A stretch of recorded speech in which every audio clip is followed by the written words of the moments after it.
Good morning, everybody. I'm your host, TKB. We're back, Bushleague Sports, episode 26. As I was joined today by No Sleep Trav from Shredding Sassy, we're going to get into the Bushleague Fantasy Sports Draft we did on the Sleeper app. My friend Brian's going to join us, three-time Bushleague Classic champion. That is a feat that is a hard one to get. You'll hear all about that in this one. But we're going to get into everything that happened in the first two rounds of that Sleeper draft and break down how these drafts affected the team in this year's NFL draft. Get into a little bit of hockey at the end of it. My friend Trav was over at Game 7, Dallas-Vegas, finally upsetting Vegas in Game 7. So we got all kinds of fun stuff to get into this week. It's going to be a good one, but I'm going to bring Trav up right now, see how he's doing this week. What's going on, pal? How are you doing? Yeah, brother. The city electric right now, or what's going on, baby?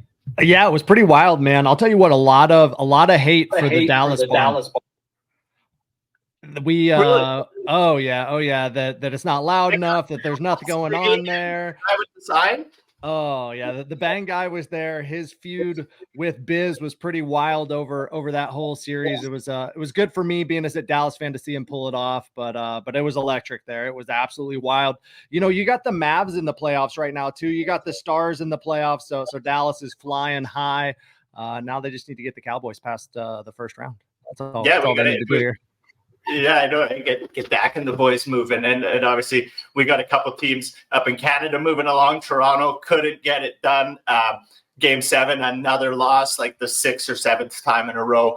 But we got Edmonton, Vancouver moving on, of course, because of the way they have it set up. They'll play each other, and one of them will have to get eliminated. But that's the way it goes. There's a lot of action going on, and we'll touch on it, I think, a little bit at the end of the show. I know next week we're going to do big playoff recap, deep dive into round 1. We'll see where we're at in round 2. This week, we're really going to get into football. Obviously, Brian, who's coming, me and him have been drafting fantasy leagues together for probably a little over a decade now, and his wife's probably annoyed of me, like, texting him all the time, just random useless football stuff, like, nonstop when we get into draft season. But either way, I'm stoked to get into it with him. We did our fantasy draft last week on Saturday with the Sleeper app. We did our dynasty league on there, and me and the boys had a good banter and got a good few picks on there. Me and Brian actually picked 1-2, so it's going to be interesting to break down how we drafted and how that all went. But I'm stoked to bring them up. Yeah, I'm excited to hear more as well. You know, I feel like it seems kind of early for a draft to be doing it before summer kicks off. So excited to see, kind of how you guys picked and how everything progresses, and to learn a little bit more about some of your takes, maybe some draft grades from some teams from the 2024 draft, and it'll be fun.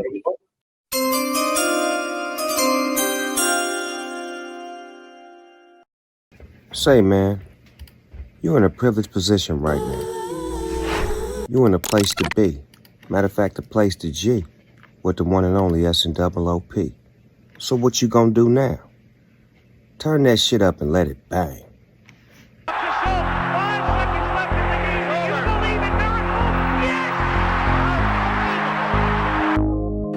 Everybody that you fight is not your enemy. Trenches. And everybody that helps you is not your friend. Free time. Nico Trenches, we train and that's what life line. Getting sacks on quarterbacks, you know we live. When you check that 45, keep your nose on his inside. Better punch something, keep your feet moving, dog. My 3 tech and 1 tech, they some real hoes.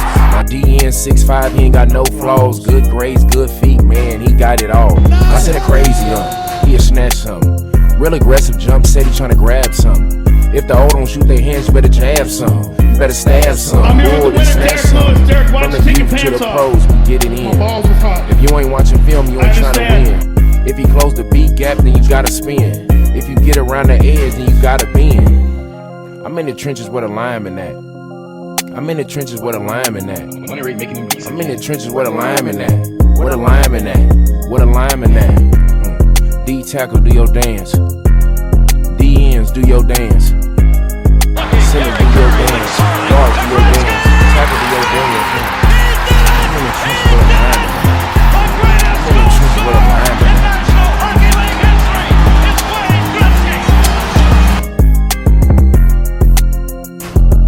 Bet against me. Bet against me. Tell me it's not going to happen. Tell me it's going to fail. I love it. I love every minute of it.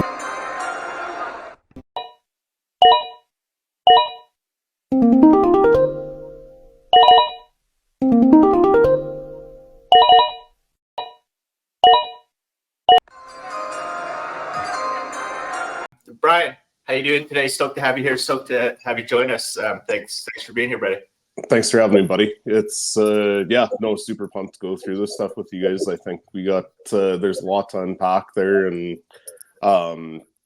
do some draft grades, see where the boys went across the board, and let's get her going. Heck yeah. Well, no, I'm stoked to get into it. We got to do it obviously on the Sleeper app.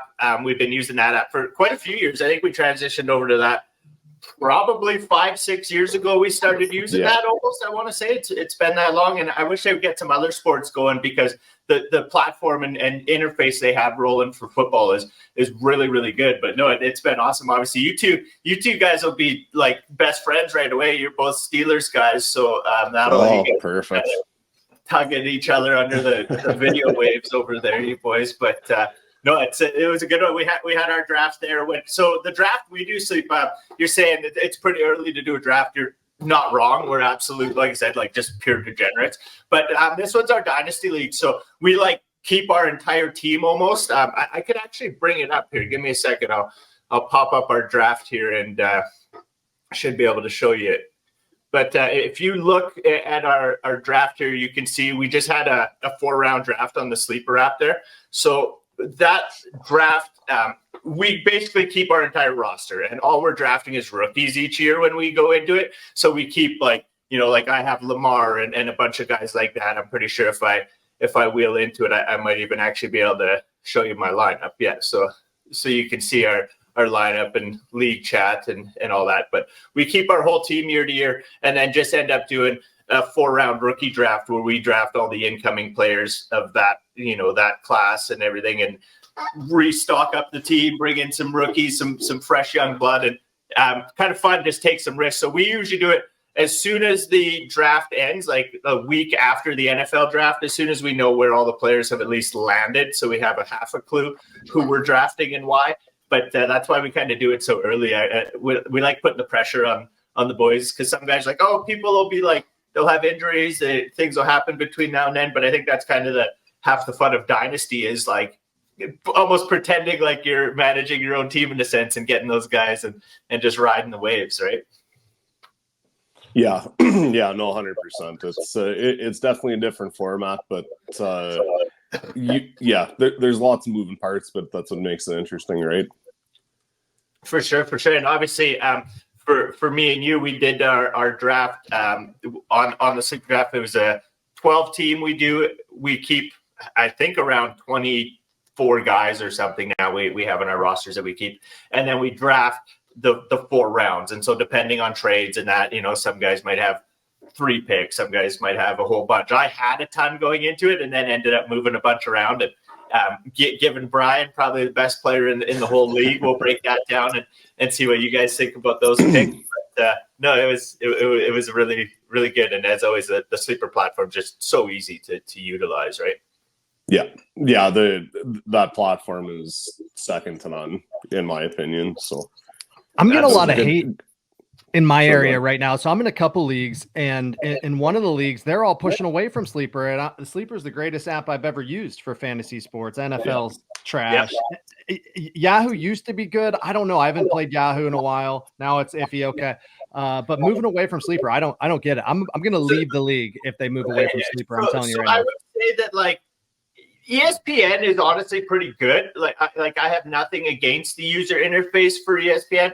But if you're trying to run a keeper league or a dynasty league, it sucks. It absolutely just doesn't have like the ability and the user faces that I need, the ability to move picks in the manner we do and have the rounds and just the way it keeps track of it and allows me to manage the league is so easy. Like from that perspective, it brings the app full circle because you get to encompass all that. If you're just doing straight season long, none of that fancy year-to-year stuff.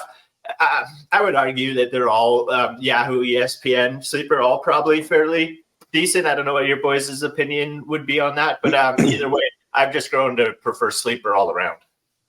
Yeah, like for me, the functionality, like you say, with some of the, and in saying that, props to you. Like the league formats are awesome. Super good job with the intricacies. And that's where, like, to me, that's what separates Sleeper from those other ones. And even I would go so far, like the commissioner abilities to flip flop guys if there's something that needs to be done, or whatever the case may be. Yeah, or one of the boys is all piled up and they drop the wrong guy. They text me, "Hey, I dropped the wrong guy." Well, then I can go in and fix it if I need to. But you're right. There's a lot of options in it. Yeah, and very easy to do. Like we use Fantrax for our hockey draft, both regular season and playoffs, and like the functionality is good, but in some cases some of that stuff's really tough to pull off, and like ESPN is almost impossible. So that's where, like I say, to me, not to pump their tires too much, but they've done a really good job with that app. But if Sleeper would get hockey, like, because that's kind of the main two sports that I play, I wouldn't even have to use the other apps, because I use Yahoo for it, and it annoys me because you pick up a player, it resets your lineup, and it's got all these weird glitches that it's like, just fix it already, Yahoo. Like, pull it together. Like, I mean, come on. I don't want to have to keep setting my lineup every time I pick a player up. You got to be better. Yeah, agree. Well, we should get into the sleeper draft, I think, and then go through round by round. And I know, obviously, you weren't at the draft, Trav, but you know what went on in the NFL draft, and I know you got an opinion on how some of these teams drafted and how that all broke down. So we can get into that for sure. If I bring the draft board up here, we had a lot that went on in this draft, right? Like, obviously, I ended up winning the league last year, so I basically the first 3 years accomplished nothing. I kind of almost like lost purposefully, just trying to like stack up my team. Like, I wouldn't say I lost purposely, but I traded a lot of my players away. Like, I know I traded Brian Saquon a couple of years ago, and over the years, I basically just traded everybody I had that was good the first couple of years and loaded up on picks. And then this year, I had 3 picks going into the first round, and actually ended up making a big trade. Traded C.J. Stroud and Tank Dell, and got pick 101. And Amon St. Brown, and that was a pretty big blockbuster trade. But I ended up in pick 1. I originally had 102, which I traded to Brian. And in the end, I kind of regret it. I wish I would have just kept 102 and made Brian have to make the decision at 101. But what do you do? I don't know how you felt about the outcome, but if we look at how that all shook out, I ended up taking Marvin Harrison at pick 101. And now the reason I did that, I would say in a single quarterback league, that's probably the right pick no matter what, right? Like, I would think that if you're drafting in a dynasty league, if you don't have a big need at quarterback, there's probably like some guys on the wire, unlike our league, if you're in a single quarterback league, right?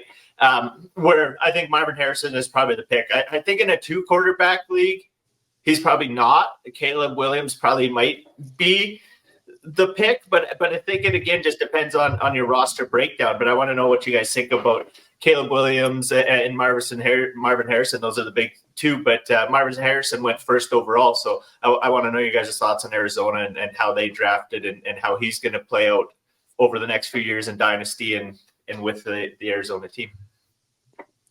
Yeah, well, like I know you and I discussed it at good length. To me, there's no wrong pick there, right? Like you said, it really comes down to roster need in a lot of cases. So, I mean, you're in good shape, but at QB for the foreseeable future, you got lots of first round picks coming up. I definitely have zero issue with that pick. And I mean, if he lives up to the billing, that's a generational wide receiver right there, right? So. I mean, I'm starting him on St. Brown and Harrison potentially. I think that's a hard thing to pass up if you can have that duo for a bit, if they do what they're supposed to. And I mean, yeah, like if he follows through on, again, what he's supposed to be, that's a top 5 wide receiver for the next 10 years. Like, those aren't easy to come by. So, yeah, you could debate in the 2 QB league. Williams may be, like, if you look at your player valuation, that Williams would have a higher player value. But again, it comes down to roster need, right? There's no wrong pick there. Secretly, I was kind of sour because I wanted to get Harrison paired up with Kyler, but here we are. So Yeah, well, no worries. I went and picked up Desmond Ridder just in case he gets the start when Kyler Murray falters, and then I'll have the stack. Just pre-preparing for you for that one. It's a solid pick for sure. Yeah, like I say, there's no wrong pick. Again, like for me, I'm pretty set at quarterback. So with the second pick, I mean, you can't pass up on Williams. Like those two are in a dynasty league are basically cemented as 1-2, right? It's just a matter of team need and what really what the first pick is. So to take Williams at 2 is a no-brainer for me. No, that's definitely fair. And if we look at Arizona, who they drafted overall, I brought this up. It's a little stats from ESPN.com. But Marvin Harrison going 4th overall in the actual draft to Arizona. And then for the most part, not a lot of skill players. They took Trey Benson in the 3rd as a running back that he went, I think, somewhere in the 3rd in our draft too, if I were to pull it back up. And other than that, a little bit of defense, offensive tackle, and then really filled out a lot of other positions in the draft. But Marvin Harrison Jr. is like you said, it's a big pick. And if Kyler Murray can get going, and like I said, for anybody who hasn't been paying attention in the offseason, Desmond Ridder's over there backing him up along with they got one other guy over there too, Clayton Tune as well. I don't know who will actually end up being the backup there. But it'll be good. Like the volume should be there for Harrison. Should be a big pick and big play for him this year, I'm thinking. Bushleague Media, bridging blockchain to business. We're going to be bringing you all kinds of things from different shows, from Bam Bam's Fitness, Bushleague Sports, even a crypto Web3 show interviewing all kinds of different people from that space, bringing you up to date on all things going on in the Web3 world, anyone else doing fantasy sports actions, and finding ways to work together to bring as much utility and adventure and fun to everybody as we can in the Web3 community. So please tune into what we're doing at Bushleague Media. Come check out all our shows. Get a digital membership. You can participate in everything we're doing today. I am so stoked to do this with everybody. We got a crazy 3D art project dropping soon. So please head over to bushleaguemedia.com. Sign up now.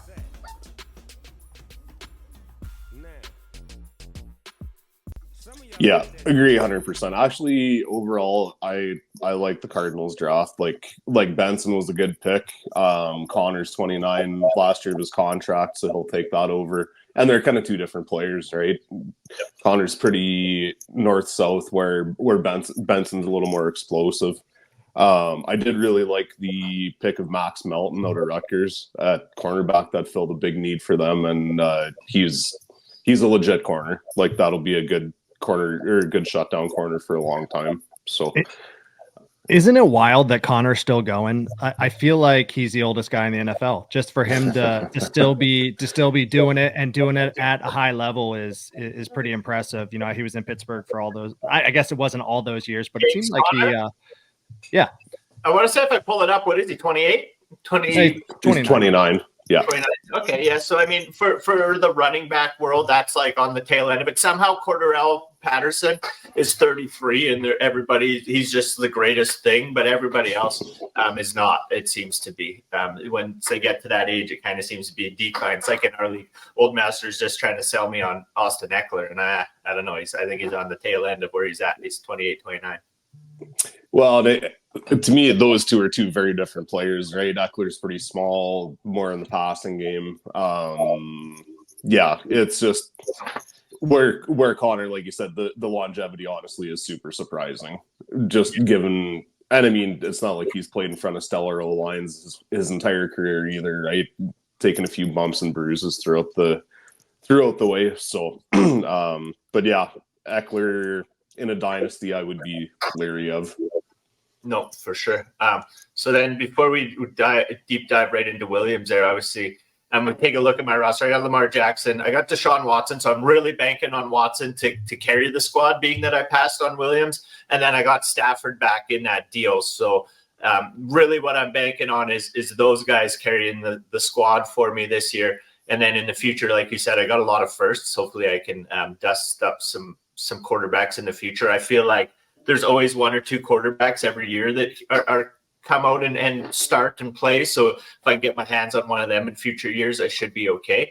But for the most part, that's the reason I went and I let you have him, is because I feel like I'll be okay. As long as Watson gets over what he's doing, we should be rolling.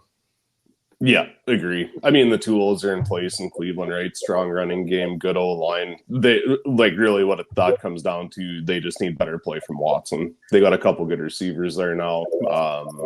There's really no reason why he shouldn't succeed. So, for sure. And then if we get into the Bears, you obviously picked Caleb Williams at 102 in our sleeper league draft. Again, please, everybody, check out Sleeper app. It's one of the greatest fantasy apps going, with some of the best drafting for doing dynasty leagues, keeper leagues, things like that. But not as many picks for the Bears. Obviously, Arizona was really able to fill out a lot of positions in their draft. Bears only had 5 picks, but used them quite well. 2 in the first round, really setting up that offense for, probably the next half a decade, as long as all goes well for them.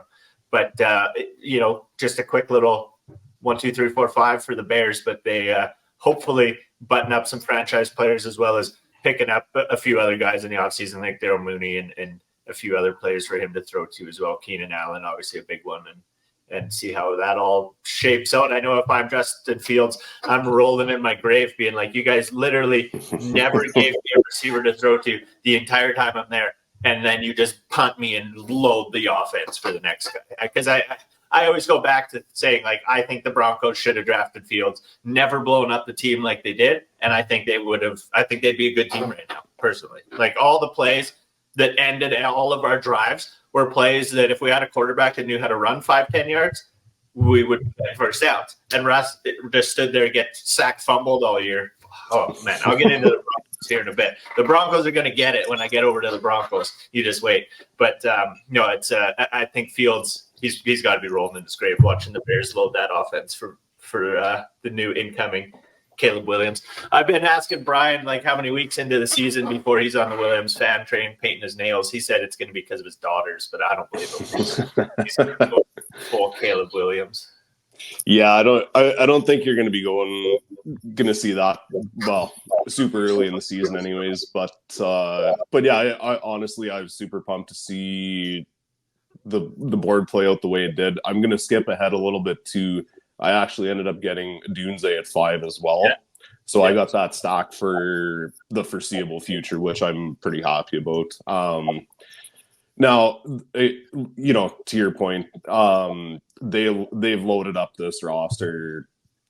If he can't succeed with this roster, he's not going to, right? I don't know if I totally buy the hype that he's like the next best thing since Andrew Luck. Like, that's a pretty lofty comparison. But that being said, you look at the tape, the guy's got an arm, he's mobile, he can make throws on the run. He's got multiple weapons to work with: Keenan Allen, DJ Moore, Dunze, Cole Kmet, some decent weapons out of the backfield. Their O-line's coming around. So the O-line's where the questions are, though. As long as he can get a few seconds in the pocket to throw the ball, he's got the receiving core around him. I wouldn't say the best receiving core in the NFL. We'll get into that a little later in the draft, who I think that actually is. But they got a pretty good 1, 2, 3 there. Yeah, like Odunze's drawn lots of comparisons to Devontae Adams. Again, pretty lofty comparison coming out of college, but I mean, if that's even 3/4 of what the case is, they got a stud there for a long time. So yeah, like you say, as far as the Bears draft class overall, not a pile of picks.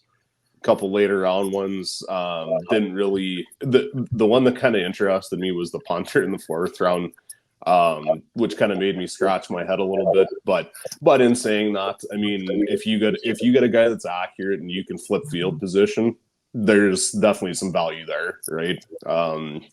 So I've always said that, like, I don't understand why they have punter, and they're always complaining 53 roster spots isn't enough. Why do you need a punter and a kicker? Like, how can a guy not just, like, I get it, but, like, I mean, come on, you should be able to do both. Like, you should be able to. I just, come on, man. Yeah. You can punt. But either way, we've seen Tampa Bay. Oh, we lost Brian. He clicked the wrong button, probably. We've seen Tampa Bay take a kicker pretty early in the draft, and it went pretty disastrously for them. He didn't do very good, like, at all, right? But we'll see how it goes. But yeah, picking a kicker in the 4th round it's a bold maneuver for sure. Yeah, I'll tell you what. I think their draft grade was an A by the NFL.com writers, and I mean, it would have been an A. It would have been an A+ if they picked up anybody but a punter in the 4th round. That's probably a fair assessment. I guess they only had 5 picks, and they give him an A. That's funny. Yeah, absolutely. But no, I agree with you guys. Caleb Williams, if you're not sitting on 2, top 15 QBs already in your dynasty league, Caleb Williams is definitely a pick you got to go for high. I was wondering about Rome. I'm glad that you guys got to that and said that he was picked up at pick 5. Was he the second receiver off the board? Obviously, he was the second receiver off the board, I believe. Or was he the third receiver off the board? In the actual draft, he would have been, I'm pretty sure, the 3rd receiver off the board. In the Malik Neighbors went 2nd. And in our draft, same deal. We had Roman Dante taking the 3rd off our board in our draft. And before we fly right past pick 1, 2, Caleb Williams, obviously, Schultz Vayner Sports Pass. I think they were trying to sign him ahead of the season. He never ended up going with them, but please check out Vayner Sports Pass and all they're doing. They're doing all kinds of cool stuff. We want to give a big shout out to our pals over at VSP, Vayner Sports Pass. They are changing the way people can interact with athletes through their digital membership program. Simply go buy yourself a hat, any hat, $50. You're going to get yourself not only the hat, but 125 points to the Vayner Sports Pass ecosystem. Introducing Vayner Sports Pass Rewards, the first digital sports rewards membership program. Members of the VSP Rewards program can enjoy sporting event experiences in their local area, redeem unique sports collectibles, gain exclusive access to professional athletes, and more. How does the VSP Rewards program work? Every few months, a new reward season will release, where members can purchase a new unique item, granting them more VS points. Additional point multipliers will be awarded for those that hold Vayner Sports Passes in their account. More VSPs equals more VS points awarded after purchasing the unique seasonal item. VS points are the off-chain currency used in the VSP Reward Shop that allows members to redeem and bid on sporting events, custom items, and exclusive access. Head on over to our website to get your VS points. Experience everything Vayner Sports Pass has to offer today. Brian's away. We're still waiting for Brian to come back. Trav, obviously, we just did Shred Fest a couple weeks ago. Great time out in Tahoe, California with Shredding Sassy crew. So I want everybody to make sure, please, again, go check out Trav, what they're all doing with the Shredding Sassy Social Club. Get discounts to all kinds of different sports, different gear from different products, even some Pit Vipers. You can get 20% off. But please check out Shredding Sassy. Man, we're a social show. Oh, man. Wow. A social club of like-minded shredders. Cut it, baby. Shredding Sassy is a social club for action sports enthusiasts from all over the world to share the love and stoke for action sports. We got chapters in Canada. We got chapters in the US, in Europe, in Asia, in Australia. We're all over the place bringing action sports to communities near you. We got discounts. We got live events. We have anything you want from an action sports perspective. So tap in with the social club. Get things like coaching from pros. Get access to pro athletes at events, in person, right to you. It's going to be a great year for Sassies, and we want you in the social club. Join the Sassies, and let's get out there, y'all. Yeah, absolutely, man. Thank you. Yeah, definitely come check us out. Okay, we're back. We got Brian back. We're rolling. We dialed her in. Shouts a couple of our sponsors there. But we're going to keep flying through this first round of our draft. Obviously, we kind of skipped ahead, touched on Roman Denze there, who's the stack that Brian has that'll be rolling his franchise for hopefully the next 5-10 years in our dynasty league. But pick 3, Malik Neighbors. He was also the second receiver off the board in the actual draft, going to the Giants. Really surprising to me because I think Daniel Jones is like secretly like potentially handicapped and just snuck into the NFL. I don't know how he's still running that franchise. I'll probably get kicked off the air for saying that. But honestly, like how is he running? How is he the quarterback for that team? He shouldn't be. Yeah, well, and like from a fantasy perspective, that certainly limits Neighbors' ceiling. Well, so long as Jones is chucking the ball, right? He definitely he obviously has his limitations there. Neighbors as a player himself, super good. Yards after the catch, explosive, super fast. It's a good landing spot for him because I don't think he's going to have a lot of competition for targets there. But from what I gather, potentially some off-field concerns there. So I don't know if New York is maybe the ideal landing spot for him. But I mean, as far as being a talented player, no question. Yeah, no, I don't disagree. And I mean, I feel like they've drafted a lot of good players the last few years. Like they've taken all these different guys, whether it be Slayton or any of them, right? The guy I just traded, Wan'Dale Robinson, and they've drafted like good guys high in the last few years, and like all gone to waste again. And I feel like hopefully they don't do it this time because Neighbors is a much more high-end caliber receiver than some of those other players. But like, I hope they don't piss it away because they've really screwed it up. Obviously, I think it's awesome to see them draft my namesake as well, Tyrone Tracy, in the 5th round. Shouts to him. I picked him up on my fantasy team just because he's got my name. But overall, I mean, I think they drafted good. They filled some needs, but I'm going to give them like a B- because they kept Daniel Jones. If you got him still running the organization, just hand it over to Drew Lock. Excuse me. Yeah, I honestly I'm kind of half surprised they didn't go QB first round. I think the safety they grabbed is solid. Theo Johnson at tight end is legit. I think he's going to see some good opportunity there. Lots of talk about Darren Waller potentially retiring. So good grab in the 4th round. And I mean, Tracy, again, I think there's going to be opportunity for him. Singletary has never been like a bell cow RB1, right? So nice grab on the wire. If I wasn't such an old man, I probably would have stayed up on the waiver wire and maybe tried snagging him from you. But no, that was a good pickup there. Well, I noticed he was trending before, and I'm like, oh, that's my name. I'll keep an eye on him. And he never got drafted. And then I looked, and I'm like, geez, he's like actually the only guy behind Singletary in that offense. So if you're, going into your drafts, probably most people haven't drafted yet. Like I said, we're kind of degenerates. But I mean, that's a guy to eye because with them moving on from Saquon, bringing Singletary in, not really a lot of competition behind him. So I snagged that Tyrone Tracy and plugged him in there. I don't know if you guys got anything else, but moving along to Jaden Daniels, who went 4th in our draft here, and then 2nd overall in the actual NFL draft. Jaden Daniels, I don't know what your guys' takes are. I didn't know a lot about him coming into the draft, but my one business partner, Brown Gravy here, with Jaden Daniels picking 104 in our Sleeper Dynasty League. Yeah, I'm kind of torn here. I mean, I get the upside play there. The mobility there is intriguing. He's got some good weapons around him, new ownership. They're gonna obviously try their best to put him in a successful situation, right?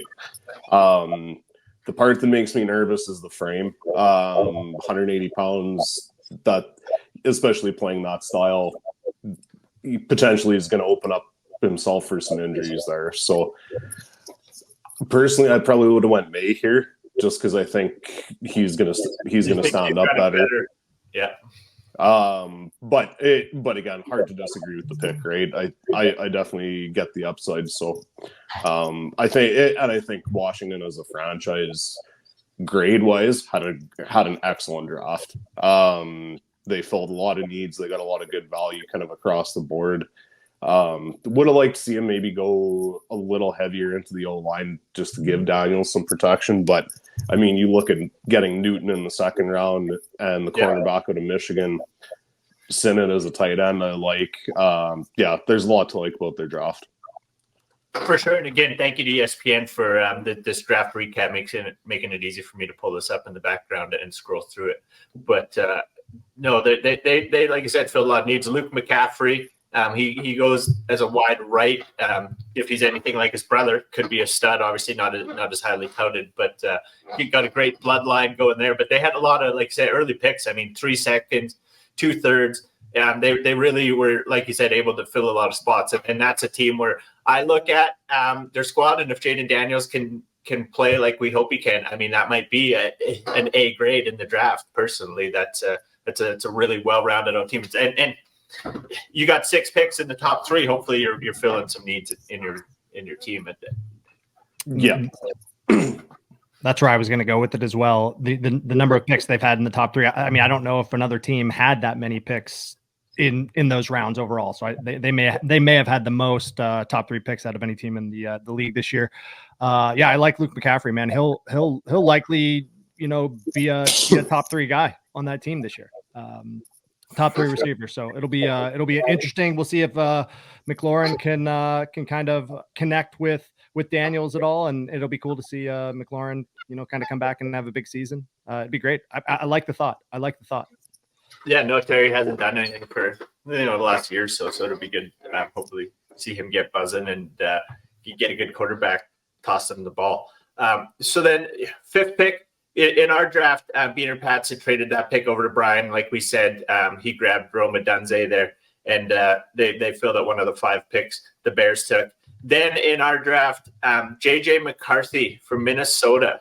So we've rounded out the top 5. We got JJ McCarthy going 1.6 overall. Minnesota took him. So really, really interesting how that kind of all shook out somewhat. There was talk that Kirk Cousins didn't really want to stay with Minnesota because they had said, like, we're going to be bringing in the quarterback of the future. That's what we're doing. We're drafting a QB. He ends up going with the Falcons, signing that big contract, right? That's 4 years, $180 million. And then in the end, they end up picking quarterback even earlier than the Vikings probably would have taken their quarterback in that draft, right? And then you start looking at it and you're like, oh, wait a minute, like, did they just kind of plan to fleece him the whole time? Because everybody's like, oh, it seems like maybe like a panic pick. Like, why would you do that? But if you look at his contract, 2 years guaranteed, $100 million, and then nothing guaranteed. So it's like, I know we were talking the other day, and when you got like teams that aren't bringing in that quarterback and setting up for the future early, like say when Big Ben was on his way out for you guys and the Steelers, and you don't really have a guy that's covering that spot yet and filling the void. People want to beat this, but this is what you should be doing. You get a veteran there, get a guy in there for a year or 2, learn under him, kind of like Love under Rodgers before he went away. And I think it's actually the smart thing to do. Just it would have been probably right to tell Kirk Cousins ahead of time that's what you're doing, and stay on good terms with the guy. Yeah, that one made me scratch my head. And to be honest, even in our draft, to see McCarthy go ahead of May is a bit of a head scratcher to me. That being said, McCarthy in his own right, 27-1 record as a college QB, that's nothing to sneeze at. I know there's a bit of a knock on him that he was a game manager, obviously under Harbaugh. They ran the ball, right? So, but in saying that, walks into a great situation, Minnesota. I think O'Connell's a great quarterbacks coach, very friendly, good weapons, Jefferson, Hawkinson, Addison, Aaron Jones out of the backfield now. So I like the landing spot. I kind of don't get why they traded up with the Jets, because I didn't see the Jets going that way at all. So that one kind of made me scratch my head a bit, but they got their guy. They were tied to him throughout the entire draft process. So yeah, and they'll probably put the pressure on him on the clock or something, get him moving. But yeah, or they got play faked by McVay, one of the two. But I think it's a good pick for fantasy though in that spot. I think he'll be he'll probably be starting. I would think probably this year. So can't cry about taking him in where he was taken 6 overall, and then in the draft taken well ahead of him, Drake May at number 3, and that's who went number 6 in our draft.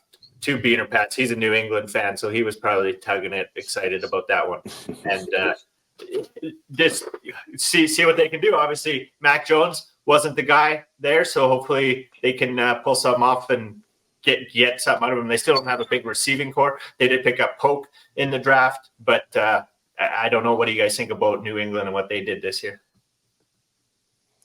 Yeah, I mean, May's the obvious choice there, right? Big dude, not afraid to run. Lots of comparisons to Josh Allen. I don't know if I would quite go that far, but I mean, you look when Allen first came into the league, was kind of a mess, right? Like it took him a year or two to kind of figure some things out. With Mayo being the coach there now, I think he's walking into a good spot. Like I say, big arm, mobile. He kind of checks all the boxes, right? So I like this pick, both real life and dynasty. No stones to throw here. No, I like it. And they took Lynn Polk in the second round, 5th overall, if I do recall. I think I can pull that up. And that'll be kind of probably his main connection. Otherwise, who's there? Do we recall Kendrick Bourne or who they got chilling over there? They picked up Osborne. They still got Juju. They got Bourne coming back from that knee injury. They picked up Javon Baker, I believe, in the 4th round.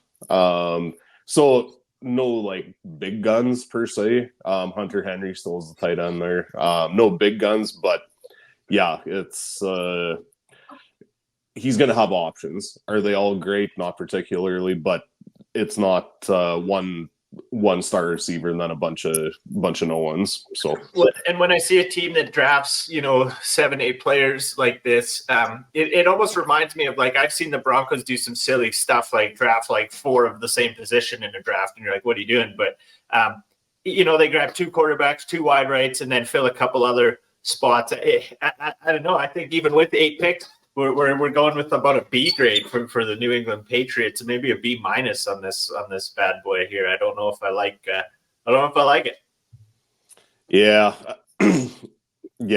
I don't think they personally did enough to address the offense, which is their main concern. So, taking the flyer on Milton kind of made me scratch my head a bit.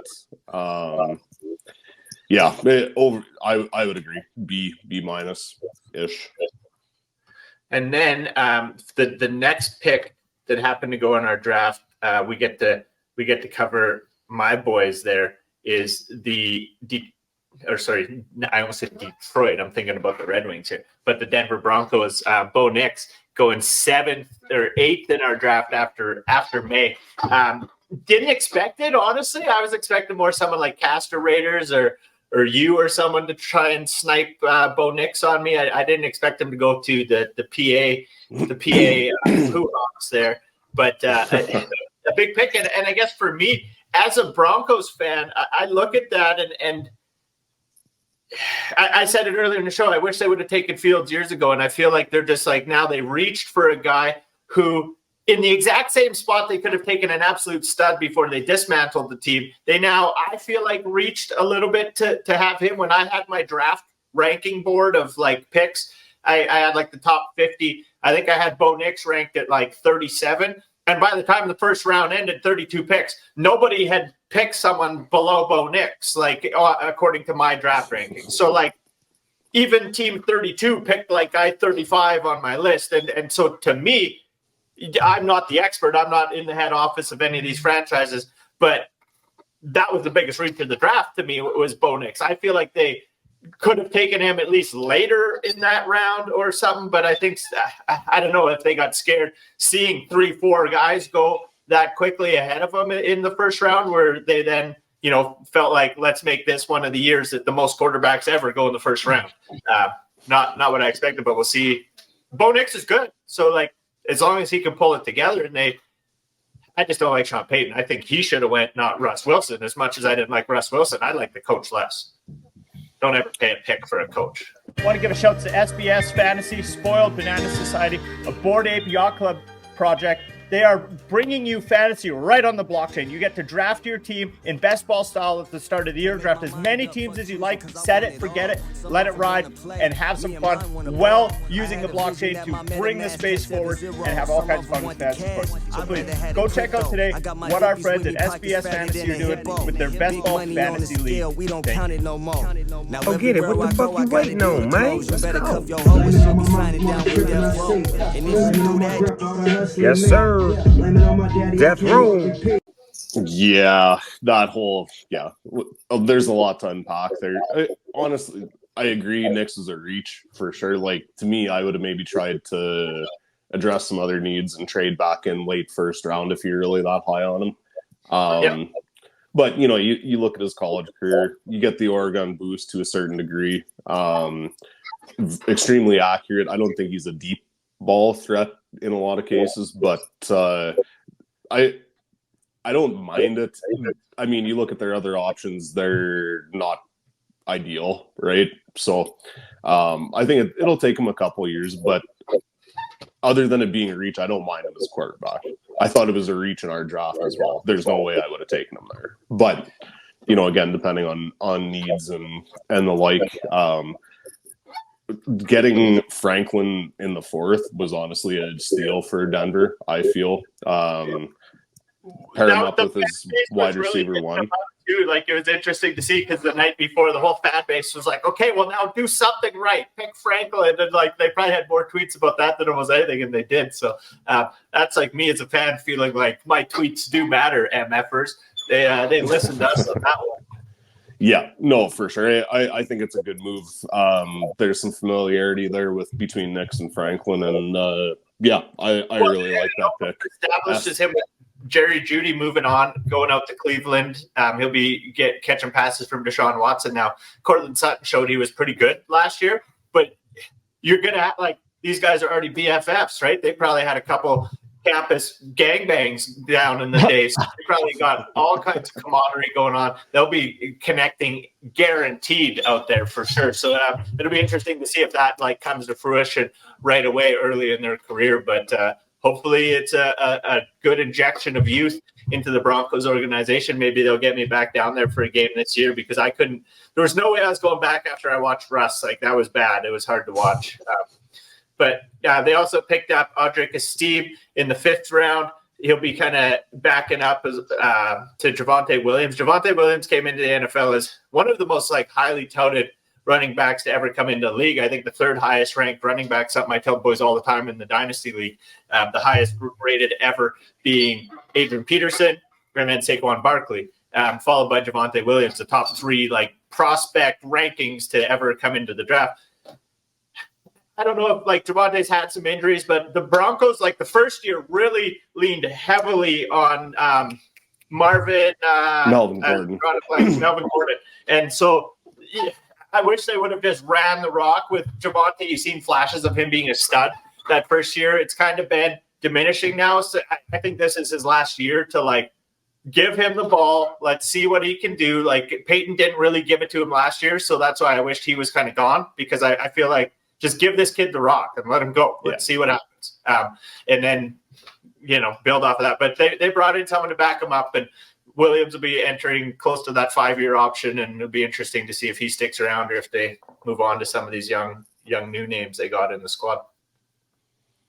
Yeah, overall, it's I mean, tough situation to walk into there too, right? They don't want to give him the ball. The rest of the team's kind of dog shit. Yeah.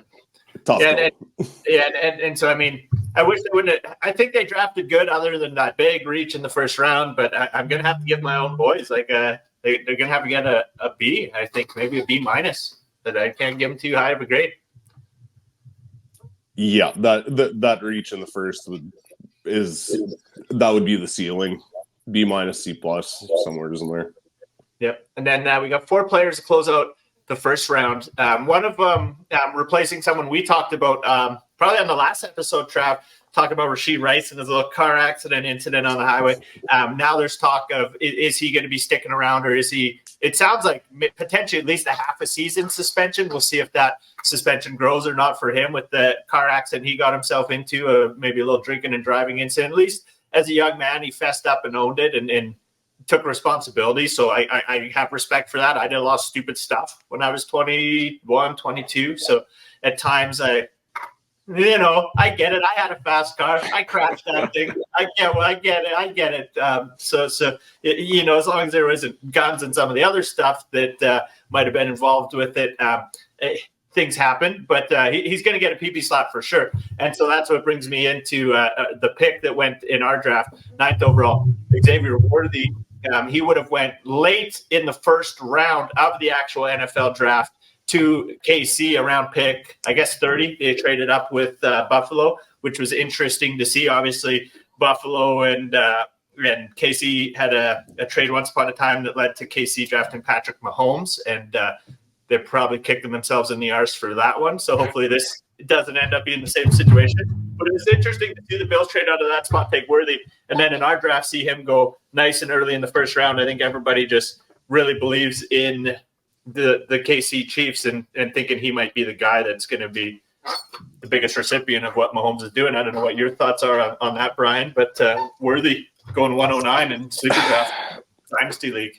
I'm kind of torn on this one too. I mean, obviously he broke the 40 record, very impressive. But you look at the guy that had the 40 record before, drafted him 4th overall, and he's not in the league 5 years later, right? Okay. So the slight frame, I can see what they're trying to do here. They added Hollywood Brown in the offseason. Very similar players. They're going to try to stretch the field. There'll probably be some more underneath stuff available for some of those young guys like a Sky Moore or Kelsey or what have you. But I see him being a very boom or bust in terms of fantasy. The ceiling is sky high, but the floor is very, very low. So especially in a PPR league. So time will tell on that one. I don't think he's built like Tyreek to fill that void, but time will tell. I feel like it's going to come down to route running. Obviously, Mahomes is a pretty special quarterback, so he'll. I feel like they'll scheme to make him successful, if that makes sense. So, and to get him at 30, didn't give up a lot of capital. I'm pretty okay with that. He's a legit receiver for sure. So. Yep, no, for sure. I don't mind that take. Obviously, I think he'll be good in fantasy. I don't know if I'd have picked him there. I feel like you just don't know. Like they did get Hollywood Brown. If maybe they give Coney a second chance, probably not. Who knows what goes on over there? But it'll be interesting to see how that all shakes out. And then your third pick of the first round, obviously you ended up with 3 picks in the first round as opposed to me, who started with 3 and traded out of that spot for this year. Ending it with Brock Bowers, tight end, going to Las Vegas. They have a young tight end there, only 22 years old, but they bring in Brock Bowers now at that position. He'll be lining up with Devontae Adams, and they got Aiden O'Connell at quarterback there. Wondering what your thoughts are on taking him there, and if you believe like Kyle Pitts obviously didn't work out for people that took him high a few years ago. So I'm wondering what you're thinking taking him there. Yeah, well, again, I'm kind of torn, right? Part of the problem there was I have Hawkinson coming off knee surgery. The value here for Bowers to me was unreal. I was super happy to get him there. Now, nice. In saying that, Vegas is a horrible landing spot for him. A little more competition for targets. Quarterback play is less than ideal, to put it mildly. I think it's one of those, like, he'll grow into that role. As a football player, is unreal. He can block, he can run, you can line him up as a wide receiver, so on and so forth. So overall value, I'm super happy. It might not be instant impact in the lineup, but yeah, generally speaking, he's the highest rated tight end coming out since Pitts. So I would expect Vegas will be upgrading their quarterback situation in the next, call it 2-3 years. So yeah, this one is more value long term, but overall, I'm super stoked with the 3 guys that I got in the first round. Yeah, no, definitely loaded up your squad and rolling. You'll be able to whoop some butt for quite a few years with that one. And speaking of whooping some butt, there's a little QR code above Sleep's head there. You guys can check that out. Head over to bambamsfitness.com. Check out our online website. Check out all our workouts, all the things that Joel's offering there. All right, guys, Joel Mills here with the Bam Bam Boxing Academy and the NFT Pro Fitness Club, guys. We got 14 workouts in our Bam Bam Boxing Academy. Now, these 14 workouts are specifically made to take you from simple mechanics all the way to a full fighter by the end of the 14 workouts. Workout 7, workout 14, we have some crazy conditioning rounds, some championship rounds. Those could be sprinkled in throughout these workouts, but the more you work through this program, workout 1 through 14, the more you're gonna become refined as a fighter, as a fitness enthusiast, as someone just looking to get in the best mental and physical shape they can, guys. I'm also online 2 days a week with our MetaBands program and 3 days a week with our Crossbody Fitness program. So we're here to fulfill all of your physical and mental needs when it comes to exercise, guys. Thanks for being on here with us. Awesome job. Until next time.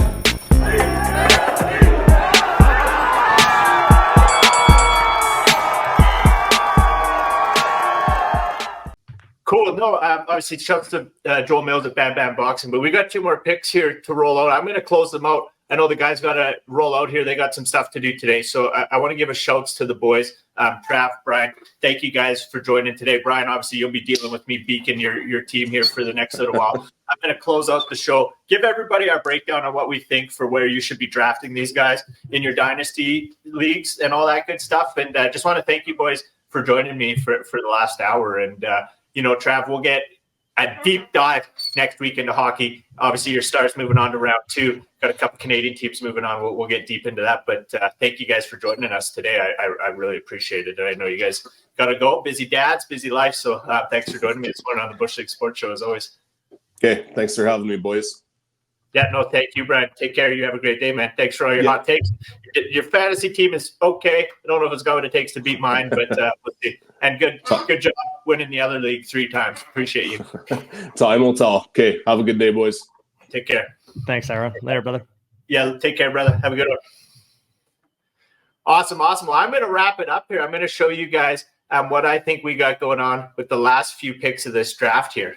Obviously, 2 more picks that we're kicking it in the league here. We got Thomas from Jacksonville and Brooks from Carolina. Obviously, Thomas going to Jacksonville.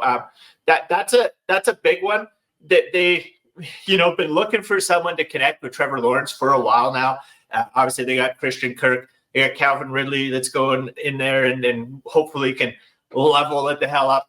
But going to be really interesting to see how that all pans out with those squads coming in and, stacking that up. Brooks, not the most ideal landing spot ending up in Carolina. He went obviously a little later in the actual NFL draft, but in this keeper league here that we got, the Dynasty Sleeper League, he went, tail end of first round, and it makes sense. He's going to get the volume in Carolina. He's going to be the guy moving the ball, getting the rock. Is he going to be Christian McCaffrey? Absolutely not. But either way, he's going to get the volume there. If you're in a redraft league, you're taking him probably quite a bit later. I'm thinking he's maybe like 8th, 9th RB, maybe 10th that you might be thinking about. You might take him a little higher, as high as 5 or 6. But in this situation with the Dynasty redraft, where we're just taking in the rookies, obviously he's the best guy coming into the league this year. And it'll be interesting to see if they give him the volume, if they can do what they need and take that step forward this year, especially with Bryce Young, get the ball, see if they can keep this team moving in a forward direction. But that kind of closes out this whole first round of our sleeper fantasy dynasty league draft. All right, well, that wraps up round 1. We get a quick little recap of how that all shook out. But going first overall, Marvin Harrison Jr. I think at Bushleague Sports, that's just kind of consensus number 1 for us this year. Caleb Williams, if you're in the Dynasty League and he's a really strong need for your team, don't shy away from him. I think he is definitely consensus QB1. There's no doubt about that. But Marvin Harrison Jr., if he can live up to the name, the Hall of Fame father, if he can keep going with those 1,200-yard seasons he showed almost every year in college, if not, I shouldn't say almost, it was every year, he's expected for us to be that number 1 pick that we've taken this year. Caleb Williams coming second. That is, he's franchise guy. He's going to be running it for the Bears.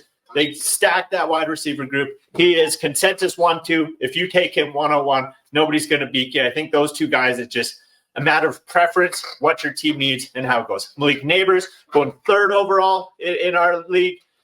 consensus, great guy. Love to see what he can do there. I just don't know about Daniel Jones throwing him the ball. For me, I think that third spot's a tough spot to be in because there's a few guys there that don't know how it's all going to work out. I would almost maybe have considered a Dunze ahead of him just because he's going to have a better quarterback throwing him the ball. For myself, I probably rank Daniels a bit ahead of Neighbors, but coming in our draft, Neighbors with 3, Daniels 4. Roma Dunze pairing up with Caleb Williams at that first or second pick, coming in number 5. J.J. McCarthy, Brock May, Bo Nix, big quarterback run for our draft, kind of like the NFL draft to see 1, 2, 3, 4, 5, 6 guys. Here we see 5. Then we see Penix going later in the second round. And that's interesting because obviously he went ahead of some of these guys in the actual draft. But for fantasy purposes, Penix isn't playing for the next year or two. So it makes a lot of sense to see him go, a little bit later in that whole operation. And beyond Penix going in the second round, Xavier Worthy, the 4th wide receiver off the board in the Dynasty League, going to catch balls from Patrick Mahomes in KC, followed by Brock Bowers going to Las Vegas, the best tight end prospect to come in, probably by a long shot. Thomas going to Jacksonville. Brooks being that first running back off our board, followed by Benson going to Arizona. He'll be playing with James Conner. And then we got Blake Corum going to the Rams.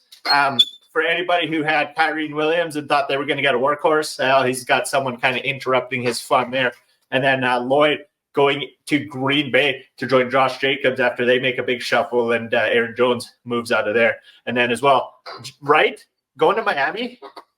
We got an agent Mostert, Jeff Wilson on the way out. If you really think about it, it's probably just a Kane and Wright almost potentially. This could be a sneaky pick in fantasy, so I wouldn't shy away from picking him anywhere that you see fit. He could maybe take him ahead of Lloyd, maybe even Corum, and I don't think there's anything wrong in doing that. Xavier Legette went pick 210 in our draft. Again, another guy going to Carolina. They're kind of trying to rebuild that offense, put some pieces around Young, so hopefully that leads to something for them this year.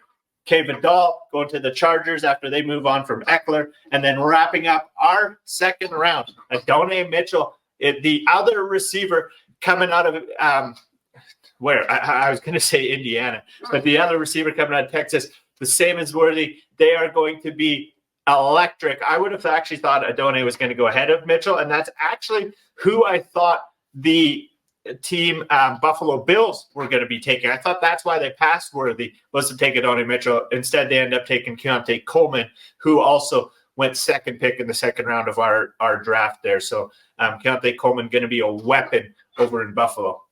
So basically, break down our rankings. It was Marvin Harrison, wide right run. Nabbers, wide right 2. Adunze 3. Worthy 4. Thomas 5. Keontae Coleman 6. McConkey 7. Purcell 8.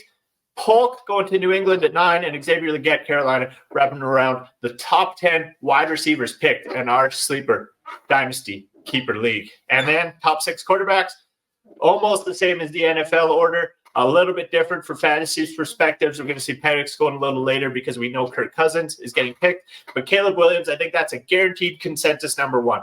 Who you take number 2 could be up for debate. I'm thinking it should be Josh Daniels, though. He is an amazing young player. And then after that, that's where it's really, it's up to you. McCarthy, May, Nix was the order it went in our draft. I think any order of those 3 is probably 3, 4, 5, followed by Penix at 6. Again, Penix, great stash. Like if you're looking for a guy to play in a year or two, that might be the guy you actually want to take ahead of these other guys. He might have more long-term potential, but he's not going to play for a year or 2. So you got to be ready to sit, take that, and play that. And so, again, anybody who took part in that draft, we all had a great, great time. Thank you guys all for being a part of it. It was really, really fun. We got to do yet another Dynasty Sleeper League, and I look forward to doing this every year. Obviously, please check out Sleeper. It's one of the greatest app platforms in the planet. I just love how they have this user face set up, going through all the rounds as easy as you can. Obviously, I can just look back at this draft history as a GM of the league, and it's super easy, super fun to deal with. So can't wait to get in to share that with you guys. One thing we're going to be doing later in the season 2 is we're going to be setting up a tournament between 10, 12 different communities. Each one's going to have their own league. It's not going to be keeper leagues like this. It's going to be full redraft leagues, but everybody's going to have their own league. We're going to be competing against each other, and we're going to do all these drafts live. We're going to have weekly shows, checking in, talking about it, kind of beaking each other back and forth, and competing between the teams, and trying to add a little social layer to fantasy sports. So really looking forward to doing that. Hoping to chat with Sleeper, get some integrations with them, maybe integrate some social media API tracker tech down the road. It's something I really think would be a big boost to fantasy sports. But either way, I thank you guys for joining us, following the recap. A big shout out to Brian and Trav for joining me today, going through that whole draft. Hopefully you guys learned something. Hopefully for those of you doing your dynasty drafts here in the near future, you're able to take something from that. It's going to help you draft your team, make a few decisions, or you're just going to be confused as hell, being like, what are these guys talking about? I just am twice as confused. I didn't learn a single thing. But at the end of the day, I hope you did learn something. I hope you know that I think Marvin Harrison Jr. is the consensus #1 pick. A lot of people are going to go Caleb Williams in a super flex league. Probably the smart pick if you don't already have a guy like Lamar Jackson.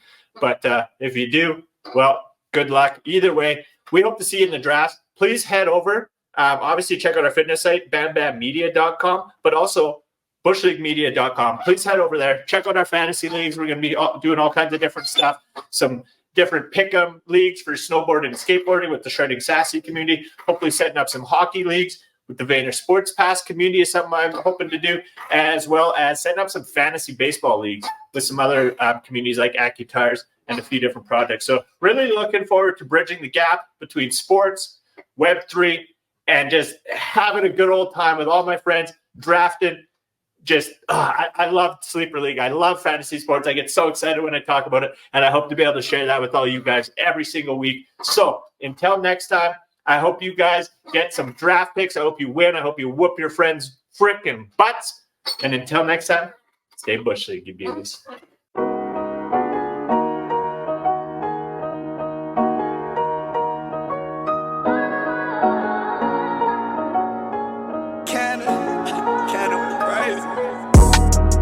From the bottom, ain't no half-stepping.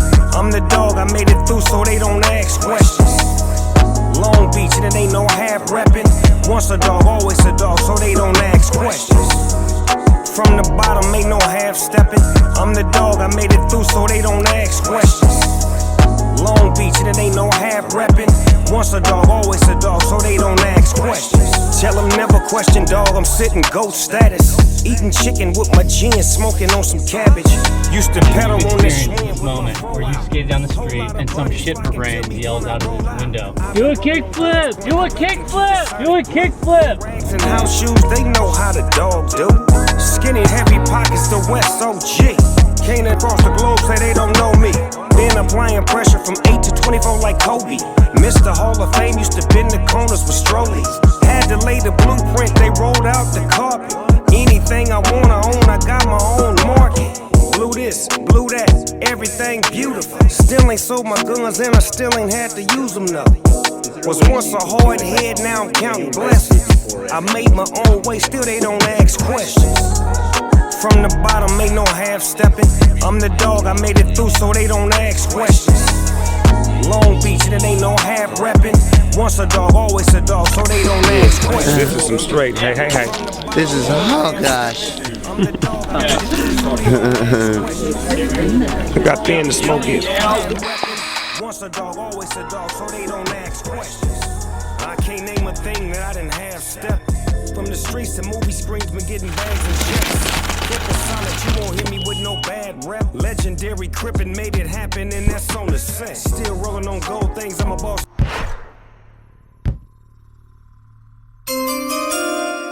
Go get it, what the fuck you waiting on, man? Let's go. Blaming on my mom for all the tripping I see. Blaming on my grandpa, all the hustling. Yes, sir.